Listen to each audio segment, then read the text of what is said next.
Hello friends, जय श्री कृष्णा दोस्तों। मैं कोई धर्मगुरु नहीं हूँ। मेरा उद्देश्य केवल सच्ची घटना को आपके साथ शेयर करके आपको मोटिवेट करना है। मैं केवल वही सच्ची घटना आपके साथ शेयर करती हूँ जो आपकी प्रगति में सहायक सिद्ध होती है। जैसा कि आप जानते हैं कि सफलता प्राप्त करने के लिए विश्वास का होना बहुत ज़रूरी है। बिना विश्वास के कोई भी सफलता प्राप्त नहीं की जा सकती। महाभारत के युद्ध में अर्जुन को विश्वास था कि मेरे साथ भगवान श्री कृष्ण हैं, इसलिए मैं हार नहीं सकता, और वह जीत गया था। आज मैं आपको ऐसी ही एक सच्ची घटना बता रही हूँ जिसमें भगवान स्वयं प्रकट हुए थे। यह घटना कुछ समय पहले की है जो आपको अचंभित कर देगी, आपको ये सोचने पर विश्वास कर देगी कि वास्तव में ही भगवान है। तो दोस्तों, ये जानने के लिए इस कहानी को पूरा सुनिएगा। एक गांव में एक बहुत ही साधारण व्यक्ति रहता था। उसे भगवान पर अटूट विश्वास था।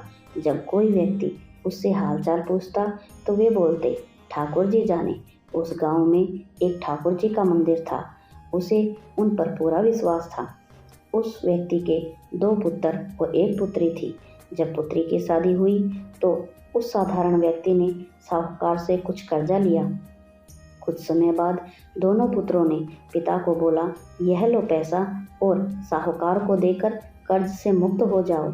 उस व्यक्ति ने जाकर साहूकार से कहा, यह लीजिए साहूकार जी, आपका मूलधन और ब्याज, और मुझे अपने कर्ज से मुक्त कर दीजिए। साहूकार ने एक पेज पर लिख दिया कि आपका पूरा कर्जा ब्याज सहित प्राप्त हुआ, आप कर्जे से मुक्त हो। साहूकार ने उस व्यक्ति से पूछा, इस पर क्या लिखा है? उस व्यक्ति ने कहा, मैं तो अनपढ़ हूँ, जो लिखा है वह ठाकुर जी जाने। साहूकार समझ गया कि व्यक्ति बहुत सीधा है। उसके मन में लोभ आ गया। साहूकार ने उस व्यक्ति से कहा, अंदर जाकर 1 गिलास पानी लेकर आओ। इसी बीच साहूकार ने उस पर्ची को हटाकर एक और पर्ची लिख दी और उसमें लिखा कि अभी मेरा कर्ज बाकी है। अंदर से व्यक्ति आया और पर्ची लेकर चला गया। कुछ दिन बाद साहूकार पैसे मांगने पहुंच गया। उस व्यक्ति ने कहा कि यह बात गलत है, मैंने आपको पैसे दे दिए। मामला कोर्ट में चला गया। कोर्ट में व्यक्ति को बुलाया गया। व्यक्ति जोर जोर से रोने लगा और बोला कि ठाकुर जी जानते हैं कि मैंने उनको पैसा दे दिया। जज साहब ने पूछा, कोई गवाह है जिसने आपको साहूकार को पैसा देते हुए देखा था? उसने कहा, हाँ, ठाकुर जी हैं। ठाकुर जी ने मुझे साहूकार को पैसे देते हुए देखा था। जज साहब ने कहा, ठाकुर जी को बुलाया जाए। कोई व्यक्ति इस गांव में है, उसे कल कोर्ट में आना पड़ेगा। गांव वालों ने कहा, ठाकुर जी नाम का कोई भी व्यक्ति इस गांव में नहीं है। ठाकुर जी का मंदिर है, अब भगवान कैसे कोर्ट में पेश होंगे? अगले दिन अदालत की कार्यवाही शुरू हुई। जज साहब के बगल में खड़ा व्यक्ति जोर से बोला, ठाकुर जी हाजिर हों, ठाकुर जी हाजिर हों, ठाकुर जी हाजिर हों। उसी वक्त एक व्यक्ति सिर पर तिलक लगाए, चंदन की माला पहने हुए कोर्ट में आ गया। उस व्यक्ति ने कटघरे में खड़ा होकर बोला, सर, मैं ठाकुर जी हूँ, बताइए क्या बात है? जज साहब ने ठाकुर जी से पूछा कि क्या आपने इस व्यक्ति को, साहूकार को, पैसे देते हुए देखा था? तब ठाकुर जी ने बोला, हाँ जज साहब, इसने मेरे सामने ही साहूकार को पैसे और पूरे ब्याज समेत दे दिए थे।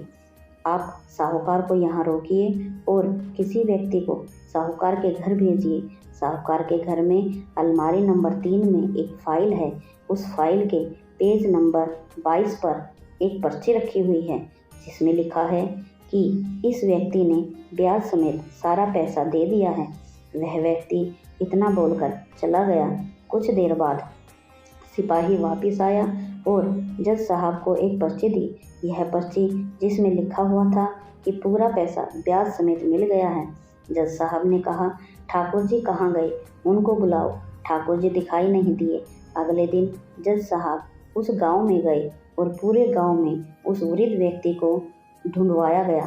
सभी व्यक्ति ने कहा कि वह वृद्ध आदमी इस गांव का नहीं था। जज साहब समझ गए कि वह वास्तव में ठाकुर जी यानी कि भगवान ही थे। जज साहब उसी वक्त अपने पद से इस्तीफा दे देते हैं। जज साहब भारत के सभी मंदिरों में घूम घूम कर उनके दरबार की मिट्टी अपने सिर पर लगाते थे।